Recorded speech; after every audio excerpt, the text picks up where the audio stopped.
Let's call it an emerald today. Well, hey there. Welcome back.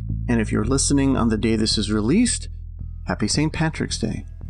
People who are in media, broadcasting, people who create newsletters, podcasts, episodes, so forth, always give in to the allure of the next thing or the current thing. It's Mother's Day. Here's why there's a mother in all of us and why you should buy our furniture. Spring is just around the corner, and this floor wax is best for getting into tight spots like corners, etc. I'm not going to do that with this. You're welcome. On August 13th of 2023, I published an episode called The Importance of a Catalog. I'd like to combine that with a number of things and revisit it, and it'll be sort of meta, because me revisiting that is the whole point of reusing the concept of a catalog, because it's something you have to revisit. So let's have a refresher. A catalog is basically the stuff that you do, the stuff that you make available to people, whether you are an attorney, you're in finance, you sell insurance, you're a coach, a speaker, a publisher, etc., etc. There are those things that you do. We all know that, right? It's sort of foremost on our mind when we have our elevator speech, our brochures, and our business cards. What do you do again? We need to have a concise answer for people so that they understand it. Your catalog may get rather large over the years if you've been doing something for quite some time.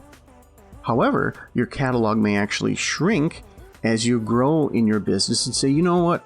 We don't do that anymore. I was a psychologist seeing people one-on-one, but now I've grown into a director role, and it's more managerial things, and I handle those kind of things when it comes to psychology.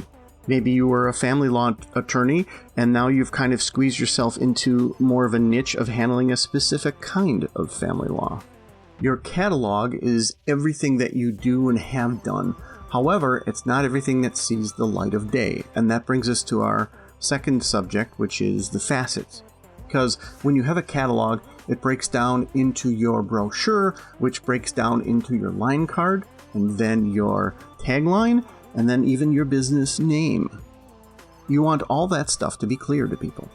So after listening to this, or during you're listening to this, and if you're not new, you know that sometimes we say, let's pause this and think about that. So let's do that. Let's pause this and think about your line card and your catalog and so forth. What is on your catalog?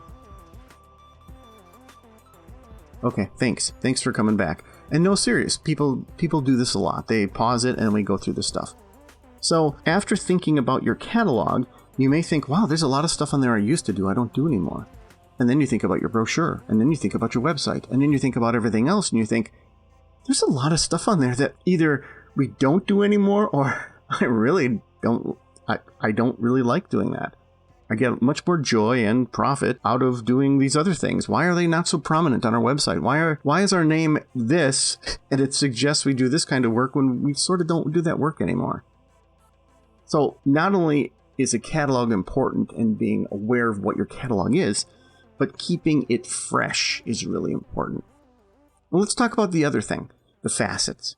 I had a gentleman on my show who had two major facets.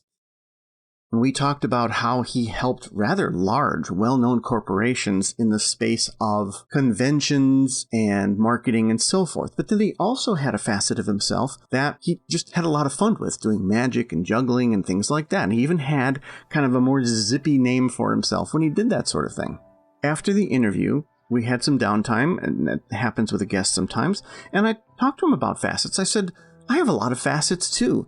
I have this thing that I think I'm really good at, and then I have this other thing that's completely unrelated that I think I'm really good at too, and I've had clients for both. But it's confusing when you explain that to someone because they're like, wait, you can't be good at these two completely disparate things. What's going on here? You know, which one's your day job kind of thing? And he said, just show the right facet to the right people. I said, well, aren't you like hiding a piece of yourself? And he said, well, yes. And then I thought to myself, we hide a piece of ourselves all the time. I'm not talking about wearing a mask, metaphorical or otherwise. I'm talking about the fact that you put the part of you that wants to help someone that is in sync with you, you put that in front of you. You show that to them and say, I can do this thing for you. There are lots of people who may not even have a facet of their job or their work, but have a hobby that they're equally good at. We talked about in the episode Job, Career, or Calling, and how some people have a job or a career that's completely different than their calling, and they put their heart and soul into their calling because it's a calling, and maybe one day they'll get paid for it, or maybe their job and career fund what they do on their calling, and they may have developed a tremendously honed set of skills for their calling, but they're not going to go to their everyday clients and say, oh, by the way, I do this other bizarre thing that's completely unrelated to what I do for you. Oh, okay, that's not helpful. So, truth be told, I learned not to show my 20 plus years of being a full stack web developer facet to people that are looking for a coach. I learned not to show my shiny pilot's license and aerial photography drone and video editing skills to people who are looking for a speaker. And so on and so forth. Now, I seriously doubt if you're as great of a fender as I am when it comes to having things that seem to be disconnected. But I'm sure if you're an accountant, you've probably said to more than one person, no, I'm not that kind of accountant. Because someone may come to someone for tax preparation for a family, and that person doesn't do that kind of financial advice at all. They're a financial advisor that does something entirely different. So within the realm of a particular skill, subject, or business, there are going to be little facets within that you have to manage. And this is completely related to the catalog, because your catalog, if you really look at it from the hypothetical 30,000-foot view, you're going to see some things that seem to be all over the map. And good for you, you should. Because the tunnel vision is what's going to kill you, especially if you're a solopreneur. If you push against the walls, if you create another facet on your big giant gemstone, let's call it an emerald today. See what I did there? You're going to experience other joys of what you are able to do for people. And if you can get paid for it, more power to you. If you don't get paid for it, but you still get joy from it, it becomes one of your passions. So your tangible takeaways are the importance of having a catalog, the importance of making sure your catalog is fresh. And you do that by reviewing and saying, what do we do? And reviewing all of your marketing materials and all of your documentation that says who you are, from your brochures and your website all the way down to your business card. And from that, you can then also assess your facets. Now, you may be someone who has a very large facet that's pretty much pointed in one direction, and there are just some variants there. So your work is done. But you may have other facets, and because it's things you've picked up along the road, or you've realized that there are cottage industries connected to what you do for people. So I will leave you with two things. First of all, I have a new book coming out called Because, and when it comes to facets and why you do what you do, this book delves very deeply into it.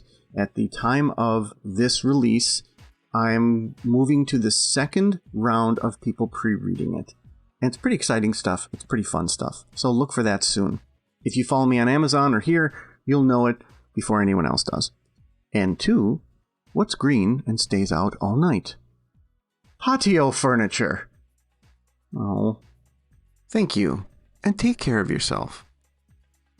Living life, every day, late at night, not okay. All I want, and I pray, all I need are some better days. Yeah. Join the community, patreon.com/alchemy for life. Oh, and my 10th book is now coming out. Every day, late at night, not okay. All I want, and I pray, all I need are some better days.